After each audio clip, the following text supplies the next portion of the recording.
Iran now seems like it's in the middle of the biggest plot twist in a movie. Think about this carefully. A country with a population of 92 million. They've been quiet for a long time. They've been afraid to speak up for a long time. But one day came and a small spark ignited. And that spark turned into a fire that can no longer be stopped. This is no longer just a simple rally. It's not just shouting in the streets. The whole country is now moving together. In 31 provinces, more than 70 cities erupted in anger. There was even footage coming out. Towns literally burning with smoke, explosions, and shouting. It's like a scene you wouldn't believe is real, but it's happening right in front of the camera, and it's truly hair-raising. Cities are gradually falling, not at the hands of the military, but at the hands of the people themselves. One by one, they are taking over the police stations, symbols of power. That's where the government is. They no longer allow themselves to be controlled. They are not going back to the way things were. What's happening now is intense, but where did it all really begin? And what will be the future of Iran? That's what we're going to look into. But before we start, don't forget to like this video. It means a lot to us content creators. Thank you very much, and now let's begin. From Isfahan to Hamadan, and from Mashhad to Nurabad, and moving. In Hamadan, the province has completely fallen into the hands of the protesters. Even the holy city of Qom, which is only 150 kilometers away from Tehran, is now largely under their control. Before, the IRGC, or Islamic Revolutionary Guard Corps, and the Basij militias were feared by everyone. They were an iron fist back then. No one dared to defy them. But now, there are reports that even some members of the security forces are breaking away and joining the masses. It's like a domino effect. Once one starts, everyone else will follow. In Shiraz and Nurabad, you won't see the usual protest scenes. People holding stones are directly confronting armored vehicles. They don't have guns, but they're winning because of their numerical superiority. There are so many of them, and their anger is so intense. OSINT images from Mahabad and Shiraz prove this. The government can no longer control the situation. Logistics lines are cut, communication networks are down.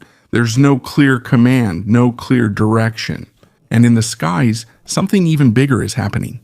While the ground trembles, the plans of the leaders behind the regime are also shaking. A plan B has been opened for Khamenei and his inner circle. They only have two choices left: to wait and face the anger of the masses or escape to Moscow. Yes, Moscow. And here, another major player enters the story: Russia. Just like what they did with Assad, Putin, according to analysts, is ready to take in yet another dictator. According to OSINT observers, Iran is collapsing faster than expected. This is not a protest. This is a revolution. In other words, according to OSINT observers, they say this is no longer a protest. It's already a revolution. The question many are asking now is, who will reach the finish line first? The people who will topple the government, or the government that will run away first? But one thing is very clear: the wall of fear has already been broken. And once that's broken, there's no turning back. Their most trusted special operations team, the NOPO, or the units expected to regain control within minutes, can no longer take back the strategic points even after several days. The missions they used to finish quickly and successfully now take days. At night, while everything is dark, there's a message that is repeatedly heard in videos from different towns. According to the protesters, don't be afraid, we're in this together. And according to the protesters, that's the voice of their strength in the darkness. In Luristan province, the scene became even more intense. It wasn't just shouting anymore, it was action. The people themselves drove the Basij paramilitary forces out of their area. Some soldiers even took off their uniforms and ran away. This is an exact image of the moment the myth that they are unshakable was shattered. That was where the real breaking point of the regime began, when the security forces themselves refused to follow the chain of command and no longer listened to orders from above. And as the ground burned, fear also blazed in the sky. In the past 48 hours, air traffic movement in Tehran has been anything but ordinary. These are not typical diplomatic flights or commercial routes. One after another, IL-76 heavy transport planes owned by the Russian and Belarusian air forces landed. OSINT flight trackers were the first to notice the pattern. According to OSINT analysts, these landings are not normal. This looks like emergency logistics or evacuation. And according to OSINT analysts, this is a sign of panic and a plan that can no longer be hidden. 5 heavy cargo planes in just 48 hours.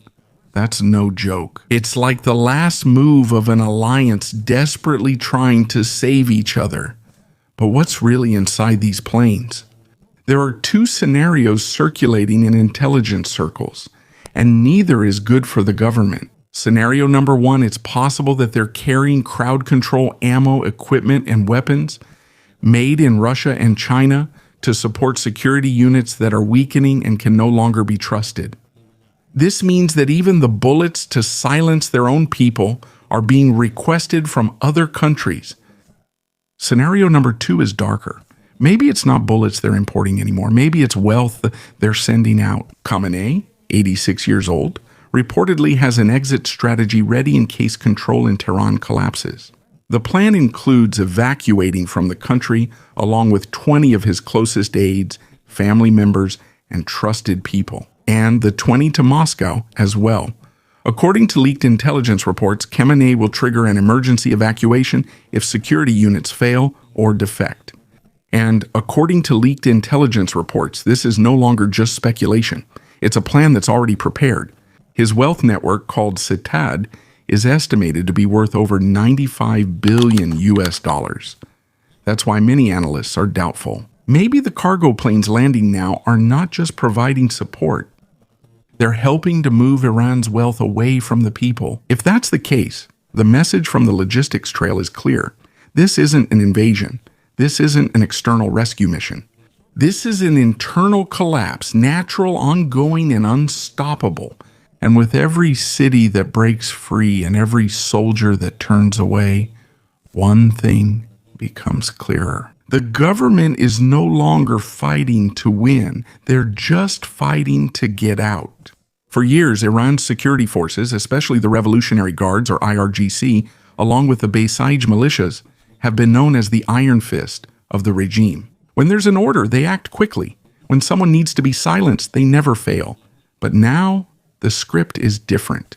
There have been intelligence reports that came out, and according to Western analysts, the collapse within the government's own forces is very evident. These aren't just small cracks, they're huge fractures. There's disintegration, insubordination, and some of their commanders have turned their backs. There are also soldiers who have deserted, and according to leaked intelligence, even their most trusted leaders are no longer following the chain of command. And when the time comes that Khamenei, 86 years old, sees that even his own commanders are no longer listening, he will press the red button of the escape plan. This is no longer a secret whisper in intelligence circles, but a plan ready to be activated any minute now. But there was one line that really struck the heart of the whole nation. Crown Prince Reza Pahlavi, who is in exile, sent a message that was like an arrow straight to the core of the IRGC and militia identity. According to Reza Pahlavi, you are not the defenders of the regime. You are the guardians of Persia's 2,600-year history. Do not point your weapons at your own countrymen. And according to Reza Pahlavi, that is his reminder to them. They are not pawns in politics, but the shield of Iran's culture and heritage. That message pierced even the toughest ideological armor. That's where the line of loyalty began to tear. An inner conflict reportedly formed within the security units. Should they choose national identity or blind theocratic obedience? While the streets were erupting in anger, the palace was also spreading fear. Khamenei was no longer just worried about the masses. He was also starting to worry about himself. A shadow, like a fire, you don't know where it will flare up. But the most painful part is that it's right inside his own grounds. And it's not just politics that's breaking down, even the leader's psychology is shattered. At the height of their clash with Israel, he retreated to the bunker. Not because of strategy, but because of a survival obsession. He's like a leader who's no longer thinking about how to win, but just how to survive. According to Western intelligence analysis, Khamenei is psychologically broken.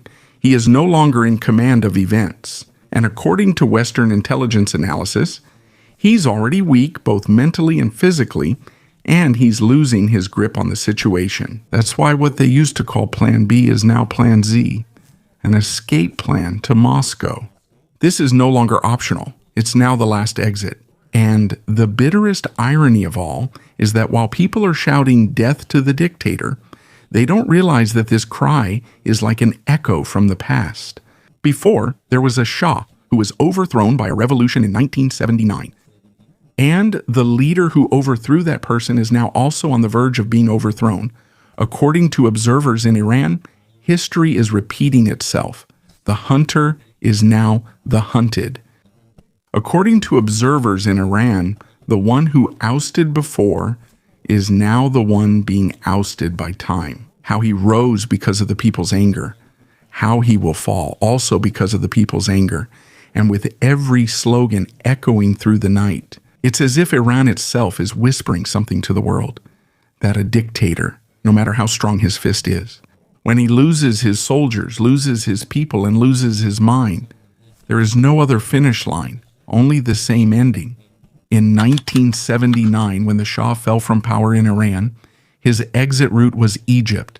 That's where he held on, that's where he hid, and that's where he ended his chapter in power. But Khamenei, a different destination, a different ending. He is now 86 years old, not heading to Egypt, but to Putin's Russia, a country that even in global politics, many nations avoid and don't want to get close to, as if it's joining an exclusive club that no one wants to be a member of.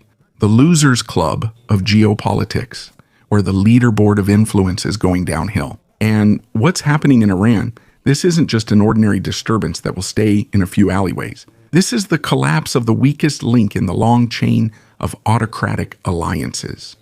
A line of power that stretches from Moscow to Beijing, from Caracas to Damascus. When one falls, it affects them all. It's like a Jenga tower, and Iran is the block. When it's pulled out, there's a heavy crash. But above all, there's one part of the story that's the most painful for the people: money. While ordinary Iranians are struggling with the heavy crash, inflation over 100%, and food prices they can no longer keep up with, there's something else going on at the top. According to economic observers, the regime is slowly taking the country's wealth away from the very people it came from. And that's felt in every corner. According to protesters in Tehran, that's their rallying cry, a reminder that their priority is their own country, not foreign conflicts or proxy wars. The line is simple, but its impact is very strong. It means they've already seen the betrayal. For years, people have been working hard just to afford basic goods, rice, bread, vegetables, and food that should be ordinary but are now considered a luxury for them. Meanwhile, their leader is using Iran's treasury as a foreign bankroll. And because of this, there's a bigger aftershock that other countries are afraid of. According to Western intelligence, Iran's collapse signals the failure of Russia's war economy and terror financing network.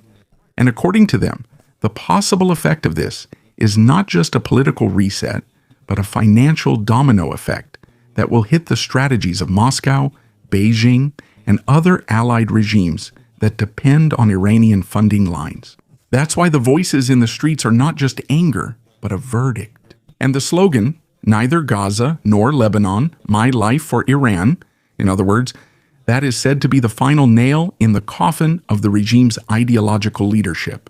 There is no more fear, no more illusions, and no more funding. Their revolution is not just a fight against guns and armored trucks. This is a fight against the flow of money, the very root of anger. And when it comes to money and the leader has lost control, this is no longer a protest. This is the end of an era. It's now clearer to the Iranians where their country's wealth really goes. While families are struggling because the currency has crashed and prices keep rising, the flow of money is going in a different direction, and it's not for the people. The money that should have been used to buy food for the children ended up going to Hezbollah's missiles, to Houthi drones in Yemen, and most of all, to Shahed drones used by Russia against Ukraine. Every drone that Khamenei sold to Putin is like a hospital that won't be built, a school that won't be constructed, and food that won't be given to Iranian families. Instead of prioritizing the lives of the people and the economy, they put foreign wars first. That's why now the people themselves are out on the streets, not just to protest, but to hold the government accountable for the stolen public funds. And it's not just the military that's weakening, even the mind and composure of the leader are already shattered. Khamenei, 86 years old, retreated to a bunker when there was a conflict in Israel. Not because of strategy, but because of a survival obsession. He's like a leader who's no longer thinking about how to win, but just how to escape and survive. And there's another clear sign of panic at the top. Several IL-76 heavy cargo planes landed in Tehran within 48 hours. This isn't a normal move. It's like the last step of an alliance desperately trying to save each other as a regime collapses. But the effects of this collapse won't only be felt inside Iran. The rising Persian nationalism and the growing voice of the former Shah's son, Reza Pahlavi, as a unifying symbol, is an ideological nightmare for Russia. If a new Iran emerges that is secular and integrated into the Western world, it will no longer be an ally of the Kremlin. It will naturally become a rival, an Iran free from sanctions and capable of being an alternative in the global energy market. It can break Putin's hold on oil and gas leverage. So Khamenei's escape to Moscow isn't just about a change of leadership. This is the beginning of a strategic void on Russia's southern flank. While Putin is getting bogged down in the Ukraine conflict, there's even a possibility he could end up neighboring a pro-Western Iran. And the bitterest irony is that in 1979, the revolution overthrew the Shah. And now, the leader who once overthrew him is now being ousted by the times and the anger of his own people. The long-standing narrative of a multipolar world against Western influence now seems like a fairy tale, erasing the calls of Iranians for freedom. This is not just simple unrest. This is not a small protest in a back alley. This is the collapse of a narrative, the crumbling of an alliance, and the end of an era. And above all, when a government even imports bullets and tear gas from other dictators just to suppress its own people, it's no longer a government in control of the country. Their fight is over. Their chapter is over. Their power is over. As Khamenei packs his things and boards a plane to Moscow, it's like a big announcement to all the dictators in the world. It's as if the scene is saying Putin can't save you. All he can offer is a summer house for your retirement. But in Russia, this isn't a story of hospitality. It's actually a warning sign for them. For years, the Kremlin has relied on Iran's mass-produced military tech, especially the Shahed 136 kamikaze drones, to sustain their operations in Ukraine. This lifeline also includes the supply of ballistic missiles and drone ammunition. This support formed the backbone of Russian operational strength on the front line. But now, that backbone is starting to crack. If Khamenei's regime completely falls, the supply line that sustains Russia's war will also disappear. And if there is a new Iranian administration, whether it's constitutional or democratic, the very first thing they will do is stop this military trade that isn't even for Iran's benefit. And even if Russia has the weapon blueprints and drone production plans, that's not an assurance. Because if the government changes in Iran, there's a possibility that they will take back control, including factory rights and even assets in any way possible. If that happens, it would be a huge blow to Putin on the front line. Ammunition is running out, production is being choked because of sanctions, and Russia won't be able to strike deep into Ukraine without the continuous supply coming from Iran. There will also be no more air superiority narrative once the drones and Shaheds in the sky go silent. If the Iranian support chain is lost, Russia will also lose its capability for deep-range attacks. But the impact isn't just military. Before, Moscow was the symbol of a superpower. Now it's like a museum of dictators. Assad was there when Damascus fell. Yanukovych was there after he was ousted. And now Khamenei, the leader who himself ordered his own people to be shot, is also clinging there. That's why Moscow's image on the global stage is no longer a center of power, but just a refuge for leaders who have lost their country and support. And in the international arena, this is now how Russia appears. It's not a rescuer, nor is it a savior. It has just become a hideout for fugitives and autocrats who are on their way out of history. And when a country becomes just a safe house for leaders who are no longer wanted by their own people, that's the clearest sign that their power balance narrative has collapsed. This is not just the fall of a government. This is the collapse of the illusion of alliances anchored on fear, bullets, and money from Tehran to Moscow. While Putin dreams of changing the world order, he himself is now becoming the caretaker of the largest collection of failed leaders who have been ousted by their own countries. China, meanwhile, is playing a different game.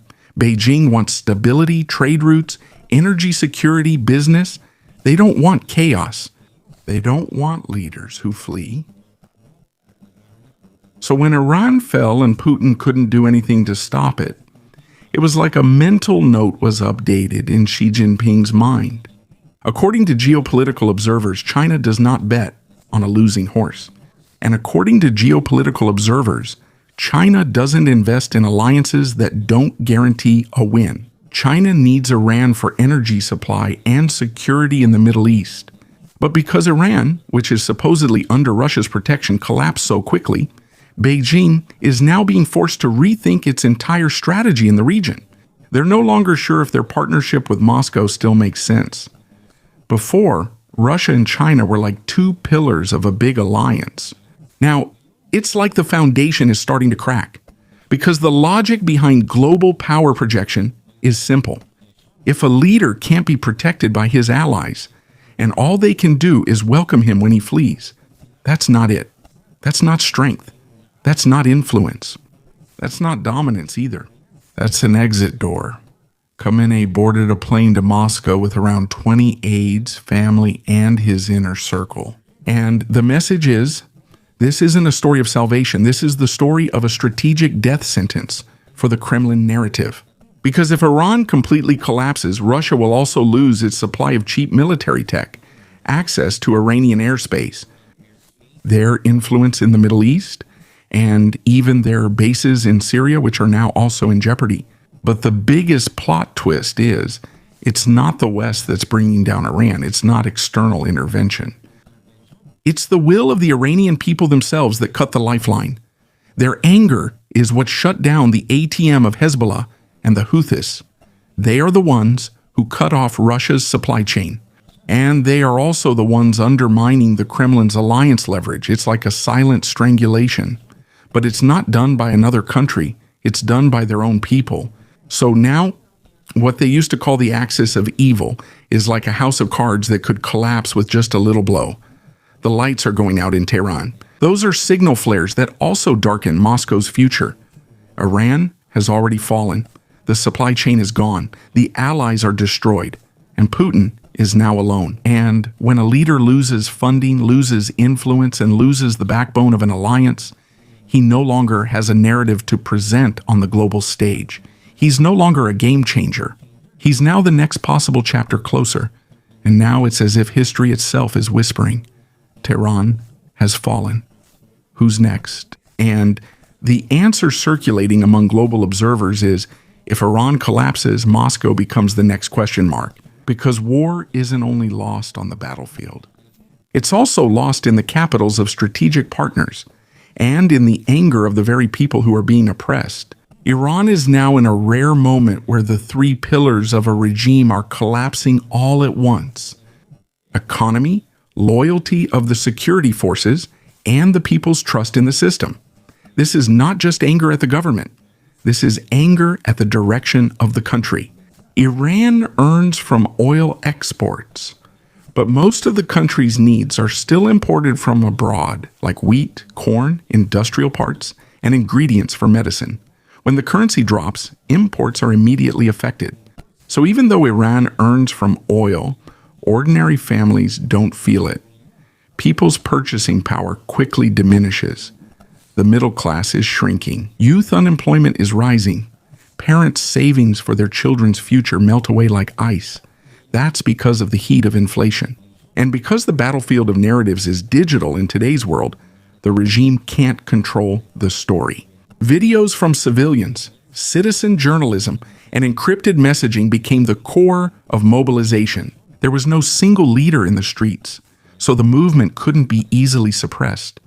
If you don't have a single target, you can't easily bring down the revolution. On the other end of the map, Russia is facing a different kind of pressure. For years, their core strategy hasn't been fighter jets, but drones, because drones are faster and cheaper to make than jets. The Russian doctrine in Ukraine isn't about dogfights, but about swarm attacks on infrastructure, power grids, ports, fuel depots, and communication hubs. That's where they make up for it in volume, not in sophistication. And the most important backbone of that volume strategy is the Iranian drones, like the Shahed 136 and 136 class engines, which can be mass-produced using simple parts and have long-range gliding capability. This became Russia's lifeline for deep strikes. But now, if Iran's leadership structure changes, they will also lose their most reliable supplier of low-cost, long-range drones. Even if Russia has the blueprints and production copies, that's not enough without a continuous material pipeline. China, meanwhile, is also watching the situation. They are not emotionally invested in alliances. Beijing's principle is that they don't bet on partners who are high risk and unpredictable. Iran is supposed to be important to them for energy imports and Gulf shipping corridors. But the instability that Moscow couldn't prevent is pushing Beijing to recalibrate its Middle East strategy, not because of ideology, but because of interest preservation. When a partner becomes too chaotic, China immediately looks for a new route. So Khamenei's trip to Moscow is not a symbol of Russia's hospitality. This is a symbol of the narrative collapse of the Kremlin, a capital that dreams of becoming the center of a new world order, but is now becoming just an archive of failed leaders. And Russia's strategic depth on the southern flank is now limited to welcoming refugees, not projecting influence. Their bases in Syria, Caspian air corridors, and energy-leveraged narratives, all of these now have an uncertain future. And the most brutal twist in the story is that it wasn't the West that strangled the Iranian regime, nor was it an external invasion that forced the ending. It was the will of the Iranian people themselves that cut off the lifeline, money, loyalty, and narrative legitimacy. When a leader can no longer be sustained by his own people and all his allies can do is welcome him when he flees, that's not an alliance of strength. That's an alliance of those approaching the final chapter of history.